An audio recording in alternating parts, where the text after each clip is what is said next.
계속해서 마르다와 마리아의 이야기를 계속해서 나올 텐데요. 요한복음 11장 7절부터 22절까지 말씀을 먼저 보겠습니다. 성경 165페이지 요한복음 11장 17절부터 22절까지 찾으셨으면 아멘. 같이 읽겠습니다. 시작. 예수께서 와서 보시니 나사로가 무덤에 있은지 이미 나으리라. 베다니는 예루살렘에서 가깝기가 한 5리쯤 되매 많은 유대인이 마르다와 마리아에게 그 오라비의 일로 위문하러 왔더니 마르다는 예수께서 오신다는 말을 듣고 곧 나가 맞이하되 마리아는 집에 앉았더라. 마르다가 예수께 여짜오되 주께서 여기 계셨더라면 내 오라버니가 죽지 아니하였겠나이다. 그러나 나는 이제라도 주께서 무엇이든지 하나님께 구하시는 것을 하나님이 줄 줄로 아나이다. 아멘. 지난 한 주간 우리 빛보다 빠른 하나님의 반응 속도를 경험하셨습니까? 나는 구했는데 하나님께서 주목하셨거나 나는 두드렸는데 열리지 않았던 일이 있을 수도 있습니다. 근데 원래 우리 하나님은 두드리려고 할 때 두드리기도 전에, 왜 우리가 집에 들어가려고 이렇게 문 딱 잡고 열으려고 그러는데 누가 안에서 딱 열고 나오면 굉장히 깜짝 놀라잖아요. 이게 하나님의 우리의 기도와 믿음에 반응하시는 속도입니다. 아멘. 구하기도 전에 우리에게 있어야 할 것을 아세요. 그러니까 사실 구체하게 일일이 알지 않아도 우리의 삶이 성실하게 또 신실하게 혹은 성결하게 하나님을 기쁘시게 하는 삶이라고 한다면 있어야 할 것들을 공급해 주신다는 거예요. 그런데 있어야 할 것들을 내가 구하기도 전에 공급을 받았다. 그게 감사하겠어요? 아니면 막 없어가지고 안절부절하다가 도저히 안 돼서 기도했더니 얻어졌어. 그럼 어떤 게 더 여러분에게 감격스럽고 감동스러울까요? 지난번에 말씀드렸잖아요. 우리 둘째 딸이 운전하고 그냥 갔다 오면 그냥 수고했어가 돼요. 근데 사고를 한번 경험하고 났더니 무사히 퇴근한 게 얼마나 큰 감사인지 깨닫게 되는 것처럼 있어야 할 것을 아시고 미리 공급하신 하나님의 은혜에 우리는 그게 격하게 반응하지 않아요. 그런데 막 안절부절하며 안타까워하고 있다가 기도해서 얻게 된 거에 대해서는 우리가 흥분하고 마치 하나님이 살아계셔서 나에게 역사하신 것처럼 생각할 때가 많이 있어요. 그런데 여러분 그렇지 않아요. 우리 하나님은 우리가 구할 때도 우리의 기도를 들으시고 우리가 구하지 않아도 우리에게 있어야 할 것을 이미 캐치하시고 준비하고 계시는 줄로 믿습니다. 그 하나님을 여러분이 기도하는 거룩한 습관을 통해서 경험하셔야 돼요. 여러분 경험할수록 더 경험되어져요. 그게 무슨 얘기일까요? 아는 사람만 그 맛을 안다는 얘기예요. 기도하는 분들이, 왜 기도하는 분들이 막 금식하고 철회하고 막 새벽 기도하고 막 산에 가서 기도하고 바다 가서 기도하고 왜 그럴까? 기도의 맛을 알기 때문인 거예요. 여러분이 기도를 통해서 빛보다 빠르게 여러분의 요구, 여러분의 기도에 반응하신 하나님의 은혜를, 하나님의 속도를 경험할 수 있는 여러분 되시기를 주님의 이름으로 축원합니다. 그런데 때로는 하나님께서 왜 이러시지? 서운한 게 있으신가? 하는 생각이 들 정도로 우리의 기도에 반응하지 않으실 때가 있어요. 가만히 계시는 거. 듣지 않으시는 건 아닌데, 듣지 않으시는 건 아닌 것 같은데 왜 그토록 침묵하실까? 기도가 문제인지 아니면 믿음의 문제인지, 소위 시험에 들 때가 있어요. 나는 기도하고 나는 성경도 읽고 나는 예배를 드리는데 내 마음이 예전같이 구원의 감격과 즐거움도 사라진 것 같고 예배에 대한 설렘도 덜한 것 같고 막 등등 여러 가지 일들로 인해 그러니까 하나님과 이렇게 관계가 단절된 것 같은 느낌이 들 때가 있어요. 아마 오늘 본문에 마르다와 마리아가 우리와 같은 수준의 믿음이었다면 상처받고 마음이 상한 채로 시험에 들었을지도 모르겠습니다. 하지만 다행히도 그들은 우리와 달랐어요. 기대보다 늦게 오셔서 이제는 더 이상 구할 것도 없는 상황에서 도착하신 예수님을 마르다는 어떻게 했어요? 곧 맞이하러 나갔다 그래요. 예수님 오시는데요. 그런데요. 내가 필요할 때는, 내가 급할 때는 지체하셨다가 이제서야 오시는데 뭐 나보러 지금 어쩌라고요. 라고 하면서 뭐 그냥 소위 말해서 이렇게 조문 오신 사람들 중에 하나로 여길 수도 있어요. 그런데 마르다는 그렇지 않고 곧 맞이하러 나갔다고 성경에 기록되어 있어요. 그런데 희한한 건 그 성경을 계속 보면요. 20절 말씀 한번 읽어볼까요? 20절 말씀. 이게 성격 차이예요. 20절 말씀. 시작. 마르다는 예수께서 오신다는 말을 듣고 곧 나가 맞이하되 마리아는 집에 앉았더라. 마리아는 삐졌어요. 근데 삐질 수밖에 없어요. 오라비가 죽었잖아요. 죽기 전에 사람을 보내서 예수님 우리 오빠가 죽게 생겼습니다. 무슨 얘기예요? 와서 좀 도와달라는 얘기겠죠. 근데 마르다는 어느 정도 그것을 감수했던 것 같고 그것을 이겨낸 것 같은데 마리아는 그냥 상심하고 있는 거예요. 멘탈. 여러분 멘탈이 중요합니다. 그러니까 모든 걸 감정적으로 하잖아요. 감정적으로 해버리면 문제가 많이 생겨요. 그러니까 여러분 이성적으로 살아갈 수 있기를 주님의 이름으로 축원합니다. 동물은 이성이에요, 감성이에요? 본능이잖아요. 동물은 그냥 본능이에요. 근데 우리는 본능이 아니잖아요. 이성이 있고 거기에 경건함이 더해져서 여러분의 생활 패턴이 전과는 달라질 수 있기를 주님의 이름으로 축원합니다. 축원합니다. 지금 기침 참아가면서 지금 하고 있단 말이에요. 지금 집 나간 음정목자도 아직 안 들어와가지고 마지막 찬양이 원래 C 코드거든요. 쫙쫙 올라가는데 지금 그게 안 올라가요. 그래가지고 그걸 불러봤는데 안 되는 거예요. 이거 하다가 삑사리 나겠다 싶어서 A 코드로 하잖아요. 그러면 가끔 앞에서 인도하다가 무슨 생각하는지 아세요? 지금 나만 부르나? 이게 마스크를 쓰고 있으니까 아무 소리도 안 들려요. 그러면 이거 나만 부르나? 노래를 멈춰볼까? 근데 노래를 멈춰볼까 하는데 왜 안 멈추는지 아세요? 노래를 멈췄는데 아무 소리도 안 날까 봐. 그 막 노찬양하다가 아무 소리도 안 나면 그 당황하고 나도 상처받을까 봐. 오산병원에 가서 예배드리면 그렇거든요. 오산병원은 기타만 갖고 하니까 반주가 없고 하니까 가끔 이제 새로운 찬양이나 이런 찬양을 잘 모르는 분들이 있으면 그냥 안 불러요. 박수를 치잖아요. 아까 어둠 속에서 이런 거 부르면 박수를 치잖아요. 1절 끝까지 가는 적이 없어요. 이거는 무려 3절이잖아요. 3절을 하는데 우리는 어쨌든 신이 나든 안 나든 3절까지 쳐준단 말이에요. 얘 내려서. 치다가 자기들이 왜 치는지 모르니까 한 몇 명은 막 치다가 박자도 안 맞아요. 난리가 납니다. 막 하다가 한 줄 하다가 하잖아요. 후렴 들어갈 때 박수도 안 쳐요.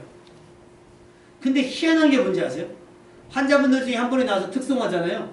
그분이 후렴 반복할 때까지 박수가 안 끝나요. 이건 뭐 짜고 치는 모습도 아니고 자기들끼리 막 나와서 특송하고 그러면 박수 끝까지 치고 내가 인도하는 거는 저기요. 막 그런 생각을 하거든요. 근데 그 느낌이 아까 조금 전에 저한테 들었어요. 나만 부르나? 우리도 이 뚫린 마스크를 다 공급해가지고 입을 벌리나 안 벌리나 봐야 되나? 이런 생각하거든요. 만약에 그거에 내가 상처를 받았다.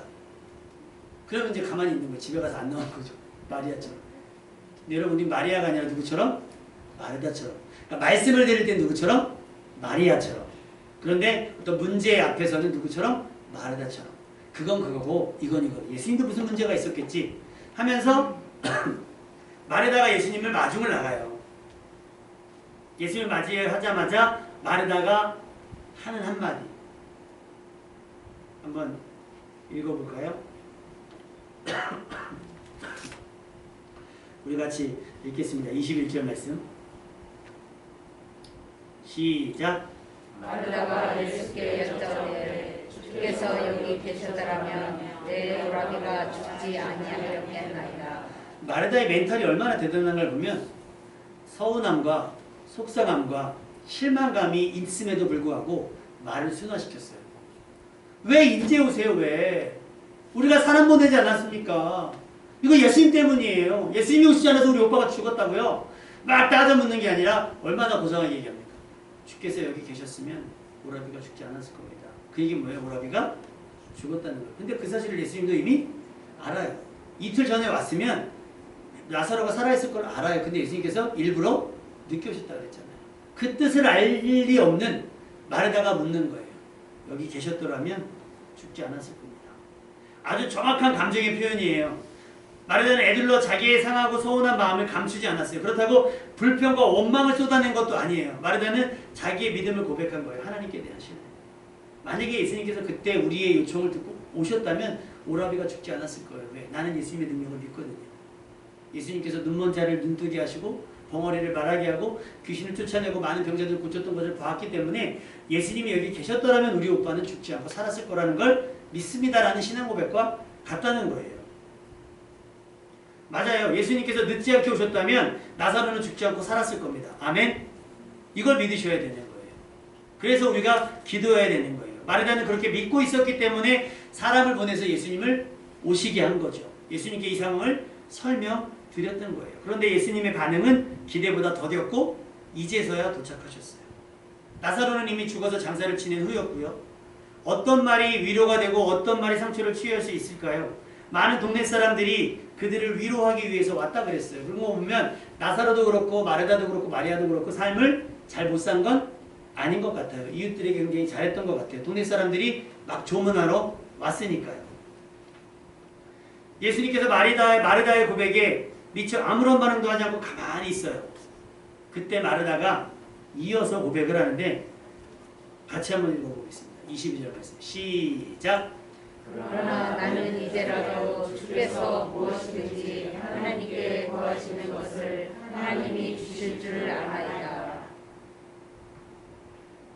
만약에 주님께서 여기 계셨다면 오라비가 죽지 않았을 거예요.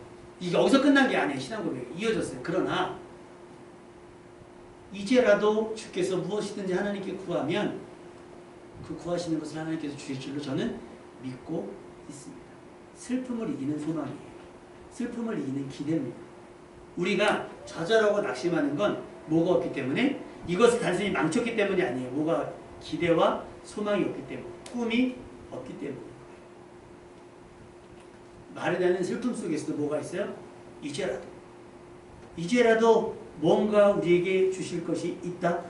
이제라도 하나님께서 뭔가 하실 일이 있다라는 것을 믿고 있다는 거예요. 마르다의 믿음은 서운함, 실망 때문에 약해지지 않았어요. 마르다의 믿음에는 기대와 소망이 포함되어 있어요.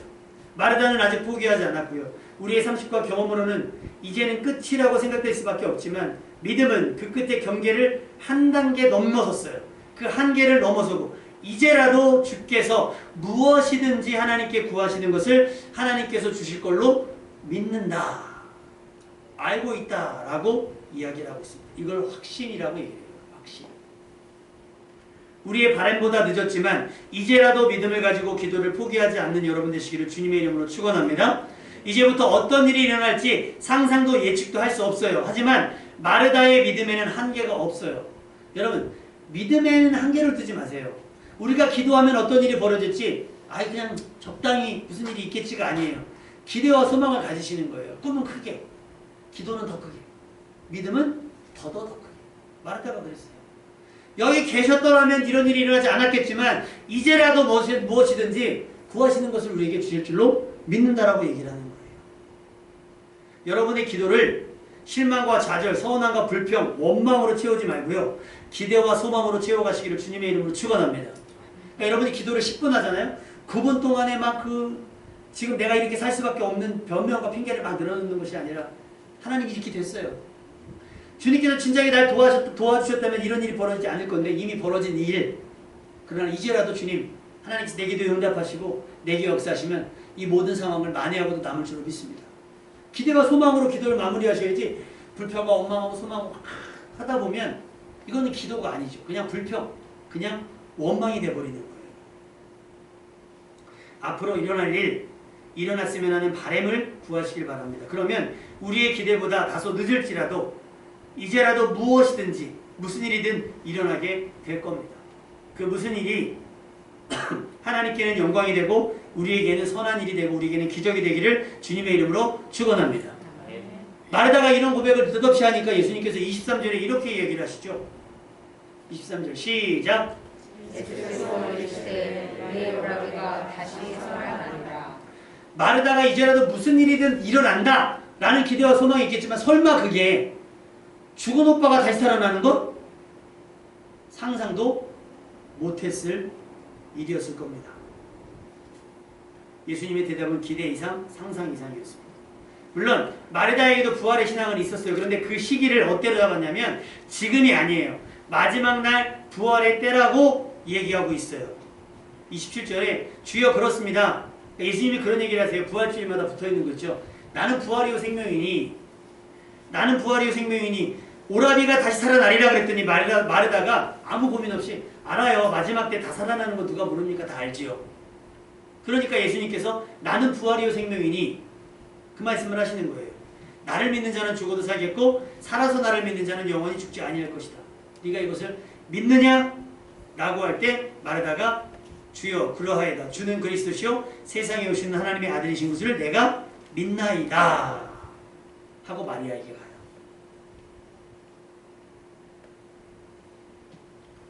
우리는 기도하면서도 믿음이 있지만 그 시기를 지금이라고 생각하는 적이 없어요. 왜냐하면 내가 기도했는데 지금 내게 역사가 일어나지 않으면 내 믿음이 작은 것 같고 하나님께서 내 기도를 듣지 않으신 것 같아서 우리는 지금은 아니고 지금은 아니고 하고 넘어가요. 근데 예수님은 굳이 이틀 유하시면서까지 기다리신 이유는 바로 이거예요. 내 오라비가 다시 살리라. 나사로가 죽었다 살아나지 않으면 주변 사람들이 도무지 믿지 않거든요. 병든 자는 이제까지 고쳐왔으니까. 소경이 눈을 뜨게 하고 귀머거리의 길을 열어줬더니가 죽지 않게 하실 수 있어요. 그러나 죽지 않게 하시면 딱 그만큼만 믿기 때문에 이제는 어떻게 해요? 죽은 자를 다시 살리시는 기적. 최후의 기적을 통해서 많은 사람들로 하여금 특히 제자들로 하여금 뭐하기 위해서 믿게 하시기 위함이라고 얘기했어요. 그리고 그거를 지금 마르다에게 묻는 거예요. 그래, 너가 믿음 있는데 그때 마지막 때가 아니라 지금 네 오라비가 다시 살 것도 믿느냐라고 묻는 거예요. 여러분에게 하나님께서 그렇게 질문하신다면 여러분 저도 믿습니다라고 고백할 수 있습니까? 그런 믿음을 가지시기를 주님의 이름으로 축원합니다. 그리고 마르다가 마리아에게 가서 얘기해요. 그러자 마리아가 이제서야 급히 일어나 예수님을 나와오면서 마리아는 뭐라 그랬을까요? 마리아는 32절 말씀 같이 읽어봅시다. 32절.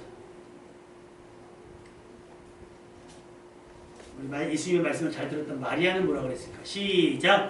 마리아가 예수 계신 곳에 가서 배우고 그 발 앞에 엎드려 이르되 주께서 여기 계셨더라면 내 오라비가 죽지 아니하였나이다. 우리 마리아는 예수님 발을 너무 좋아해요. 말씀드릴 때도 발치에 앉아서 말씀을 들었다 했잖아요. 이 장면을 한번 그려보세요. 그 발 앞에 엎드렸다는 거예요.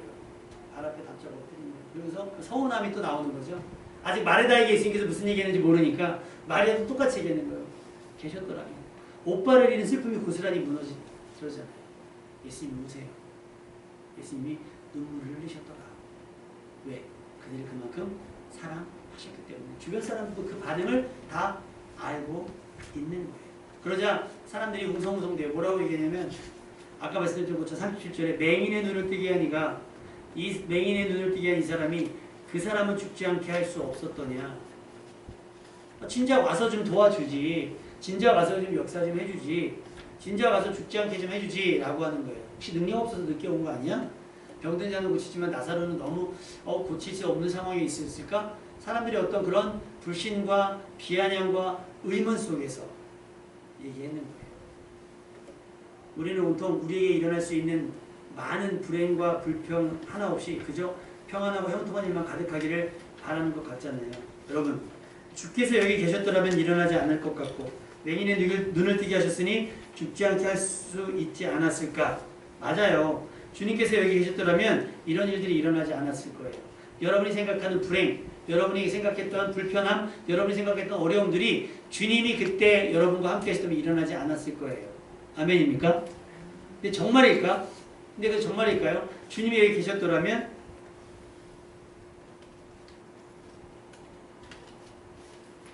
근데 여러분 이걸 생각하셔야 돼요. 하나님은 우리를 무균실과 같은 곳에서 살게 하지 않으셨다는 거예요. 무균실이 뭐 하는 건지 아시죠? 아기들이 태어났는데 병이 들거나 이런 아니면 이렇게 좀 면역력이 약한 사람들은 무균실 전혀 감염의 위험이 없는 무균실 딱 가져서 아무것도 못하게 해요. 외출도 안 되고 뭐 아무것도 안 되게 딱 그 안에서는. 왜? 생존을 하기 위해서 거기에 벗어나면 죽으니까. 그럼 하나님이 우리를 그렇게 만드셨을까? 에덴 동산은 무균실과 같았을까요? 아니요. 거기 뭐가 있었어요? 뱀이 있었고요. 거기에 센터에 뭐가 있었어요? 동산 중앙에 하나님께서 먹지 말라고 선악과가 있었어요. 결국 거기 유혹에 속아 넘어가게 되죠. 하나님께서 우리에게 기도하는 건 무균실과 같은 공간에 우리를 넣어두고 가둬두고 살게 하신 것이 아니라 어디든 가지만 그곳에서 우리가 물들지 않고 거기서 죄를 짓지도 죄에 당하지도 않기를 바라시는 겁니다. 아멘. 그 구별된 삶을 우리 성경은 성결이라고도 얘기하고 거룩이라고도 얘기를 해요. 다시 말하면 우리가 사는 세상에서는 무슨 일이든 일어날 수 있다는 거예요. 사건과 사고가 일어날 수 있어요. 그래서 우리에게 필요한 것은 육적으로는 면역력일 것이고 영적으로는 거룩함일 거예요. 병들지 않고 죄에 물들지 않기 위해서. 우리의 기도는 예방의 차원이기도 하지만 치료와 회복의 수단이기도 해요. 그러니 우리는 여기 계셨더라면 이라는 믿음에서 이제는 뭐예요? 이제라도의 믿음으로 성장할 수 있어야 될 줄로 믿습니다. 맨날 뒷북치는 여기 계셨더라면이 아니라 이제라도 하나님 좀 늦은 것 같으나 이제라도 내게 뭔가 해줄 것이 있지 않겠습니까? 나에게 역사해 줄 것이 없겠습니까? 라고 묻는 여러분이 되어야 될 줄로 믿습니다. 또 우리와 함께 하신다는 것, 임마누엘도 마찬가지예요. 하나님이 우리와 함께 하시면 아무것도 안 일어납니까?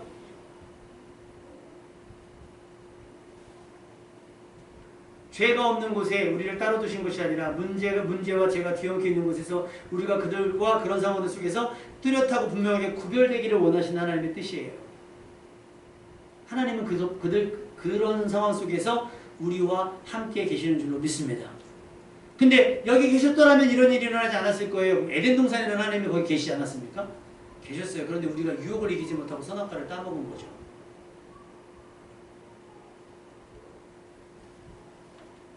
보세요. 우리 삶에 하나님을 주인으로 모시는 것, 그리고 우리 삶의 모든 순간을 하나님께 의뢰하며 매 순간 하나님을 의지하며 산다는 것이 내 삶에 그 어떤 어려움이 하나도 임하지 않는 것이라고 단언해서는 안 돼요. 우리의 믿음은요, 모든 불편을 감수하는 것이지 우리가 가진 믿음이 모든 불편이 없이 되어지는 게 아니라고 하는 거죠. 그러니까 마르다가 가진 믿음은 오라비가 죽지 않아요. 그럼 뭐 영원히 삽니까? 저 가르쳐줬던 목사님 한 분이 그러신 거예요. 이 목사, 그 안수기도 신유기도 있잖아요. 신유가 뭐냐면 병든 자에게 기도하면 예수님께서 맹인의 눈을 뜨게 하신 것처럼 이렇게 환자들이 막 낫대요. 그거 별거 아니야 그러시더라고요. 속으로 목사님은 그런 기적을 못 일으키니까 별거 아니죠. 근데 사람들은 열공하는데요. 그렇게 속으로 얘기를 했어요. 그랬더니 목사님께서 하시는 말씀이 암 환자를 기도로 고쳤어. 20년 뒤면 그 사람 또 죽어. 잠깐 더 살게 하신 거지. 우리는 여기서 죽고 사는 문제가 아니라 이 한 번 사는 인생을 통해서 얻어야 될 영생, 영원한 삶을 얻어야 되는데 우리는 그거는 바라지 않고 당장 여기서 죽을 것, 당장 먹을 것, 당장 입을 것만 생각하고 고민하니까 거기에 열광을 한다는 거예요. 오라비가 병들었을 수도 있어요. 그죠? 그럼 진작에 구하죠. 음식 준비하지 말고 그때 그냥 기도 부탁을 하지. 이렇게 위중해지기 전에 예수님께 부탁을 하죠. 어쨌든 그런 일들이 일어날 수 있다는 거예요. 우리에게도. 우리가 예배도 그치지 않고 기도도 쉬지 않았고 하나님께 헌신과 하나님께 드리는 예물도 적지 않게 드렸음에도 불구하고 우리에게도 이 나사로와 같은 일들이 병들 수도 있고 잘못될 수도 있어요. 이런 일들이 일어났어요. 믿음이라고 하는 건 그런 일들이 안 일어나는 것이 아니라 그런 일이 일어났을 때 얼마만큼 그럼에도 불구하고 하나님을 신뢰하고 하나님을 기대하느냐에 관한 것이에요. 믿음은. 근데 우리는 믿음을 뭐 마치 보증수표처럼 이제 아무 일도 일어나지 않아. 믿음은 우리를 흥하게 하기도 하지만 진짜 믿음은 뭐냐면 우리가 망했을 때도 여전히 우리의 믿음이 흥할 수 있는 거. 그게 믿음인 거예요. 우리가 망해도 예배를 쉬지 않고 우리가 망해도 기도와 감사를 그치지 않는 것. 우리가 흥해도 죄에 대한 회개를 게을리지 않는 것이 진짜 믿음인 것이지 마치 예수님을 무슨 카드로 여겨서 복권 당첨되는 것처럼 얘기해서 예수님 믿어서 인생이 역전하는 그런 것들이 아니란 말이에요. 우리의 믿음. 마르다가 그런 믿음을 제대로 갖고 있었어요. 봅시다. 정말 하나님께서 함께 하시면 그 인생이 잘 되기만 할까. 야곱이 형과 아버지를 속이고 달아나다가 지쳐 잠들었어요. 베들이라고 하는 것에서. 그때 사닥다리가 막 하늘문이 열려 사닥다리가 올라가면서 천사들이 올라오는 걸 봐요. 그리고 나서 그가 고백하는 것이 과연 하나님께서 여기 계시거늘 이라고 얘기해요. 뭐하다가? 탈출하다가 살기 위해서 도망가다가 하나님이 이곳에 계셨구나라는 걸 발견하게 돼요. 요셉의 경우는 어땠을까요? 요셉의 경우. 요셉은 형들의 시기로 구덩이에 빠지고 보디발의 집에 노예로 팔려가서요. 불행이 시작이 됐죠. 그런데 성경은 하나님께서 요셉과 함께했다고 기록하고 있어요. 사도행전 7장 9절에서 10절. 여러 조상이 요셉을 시기하여 애굽에 팔았더니 하나님이 그와 함께 계셔. 하나님이 함께 계시면 팔리지 않게 해야죠. 하나님이 함께 계시다면 형들의 시기와 질투, 그 분노를 당하지 않게 하는 게 맞잖아요. 그런데 하나님은 그 안에 뭐가 있어요? 뜻이 있어요. 많은 생명을 살리기 위한 뜻이 있기 때문에 그 과정을 이용하셔서 급히 그곳으로 보내셔야 하니까 그런 일들이 일어날 수도 있다는 거예요.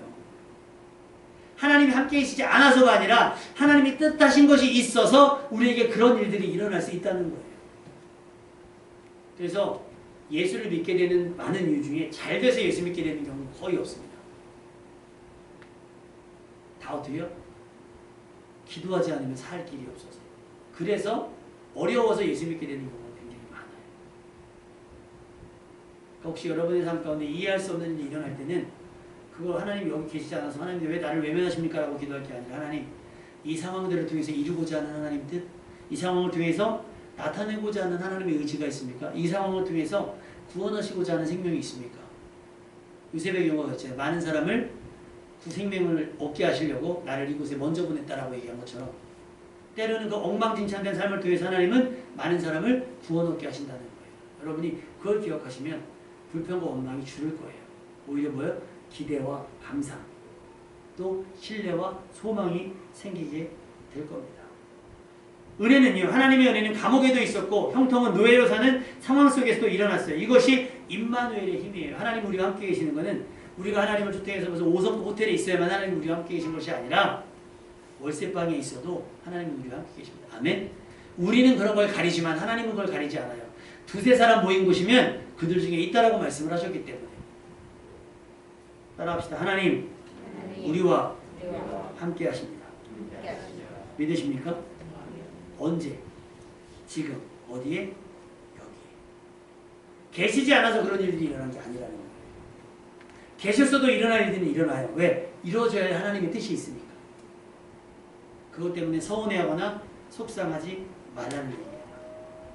하나님께 지금 우리와 함께 하시지 않아서 많은 일들이 일어나는 것이 아니라 이러한 일들이 일어나는 모든 순간에도 하나님은 우리와 함께 계신다는 사실이에요. 이루어져야 할 하나님의 뜻을 위하여 그 상황에 우리를 보호하시고 지켜주시고 은혜를 더하시는 거예요. 하나님은 광야를 지나는 동안 숱하게 실패했던 이스라엘 백성들과도 함께 하셨습니다. 느헤미야 9장 19절에 보면 19절 또 31절에 보면 주께서는 주의 크신 긍휼로 그들을 광야에 버리지 아니하시고 낮에는 구름기둥이 그들에게서 떠나지 아니하고 길을 인도하며 밤에는 불기둥이 그들이 갈 길을 비추게 하겠사오며 31절 주의 크신 긍휼로 그들을 아주 멸하지 아니하시며 버리지도 아니하셨사오니 주는 은혜로우시고 불쌍히 여기시는 하나님이시니이다. 할렐루야. 하나님은요 공감하세요. 우리 슬픔을 아까 찬양했잖아요. 그러니까 우리를 슬프도록 내버려두지 않는 거예요. 이 슬픔을 기쁨으로 바꾸시기 위해서 지금 잠깐 이 슬픔을 허락하신 것이지 그렇지 않으면 사람들이 믿지 않으니까. 하나님을 오해하지 마십시오. 하나님은 우리를 불쌍히 여기시고 절대 우리를 버리시거나 포기하지 않으십니다. 안심하십시오. 지금 당장은 여기에 계시지 않은 것 같지만 결국은 이 모든 상황을 통해서 많은 사람들의 생명을 구원해 내실 겁니다. 또 한 명이라도 더 하나님을 믿게 하시기 위해서 하나님도 참고 계시는 거예요. 예수님께서 나사렛의 상황을 모른 척하시며 끝까지 등장하지 않으셨다면 진짜 큰 문제예요. 그런데 예수님께서 등장하시는 순간 시간은 아무런 문제가 되잖아요. 늦었다? 그건 예수님이 등장하지 않을 때 우리가 하나님을 믿지 않을 때가 문제인 것이지 하나님을 믿으면 그 시간은 문제가 되지 않아요. 그 시기도 문제가 되지 않아요. 놓친 것 같으나 하나님은 그 시간을 만회하고도 남을 능력을 가지고 계십니다. 그래서 우리는 여기 계셨더라면이 아니라 뭐요? 이제라도입니다. 따라합시다. 이제라도 내게 역사해 주옵소서. 이제라도 내게 응답해 주옵소서. 그러니까 이제라도 우리에게 말씀하시고 우리의 기도에 반응하시고 지금 우리의 상황에 역사하시면 되는 거예요. 그 어떤 상황이든 상관없이 하나님께서 기뻐하시는 일, 우리가 기대하고 바라는 일, 그 이상의 일들이 일어날 줄로 믿습니다. 이제라도. 다 잃은 것 같으나 이제라도. 다 망친 것 같으나 이제라도. 여기 계셨더라면의 서운함과 아쉬움을 이제라도의 믿음과 또 기대와 소망과 설렘으로 바꿔가시기를 주님의 이름으로 축원합니다. 원래 우리를 향하신 하나님의 뜻과 계획은 이런 거예요. 데살로니가후서 3장 16절. 주보에 나와 있거든요. 우리 같이 한번 읽어볼까요? 하나님은 우리와 이렇게 하시기를 원하시는 거예요. 데살로니가후서 3장 16절. 평강의 주께서 시작. 평강의 주께서 친히 때마다 일마다 너희에게 평강을 주시고 주께서 너희 모든 사람과 함께 하시기를 원하노라. 때마다 일마다 여러분이 하는 일마다 여러분이 사는 시간마다 모든 순간 여러분에게 뭘 주시고 평강을 주시고 여러분과 함께 하기를 원하세요. 여러분을 혼자 두지 않는다는 얘기예요. 그러니까 우리 삶에 이건 없어요. 주께서 여기 계셨더라면, 주께서 여기 계시지 않아, 이런 전제는 없어요. 하나님은 우리와 함께 계십니다. 아멘.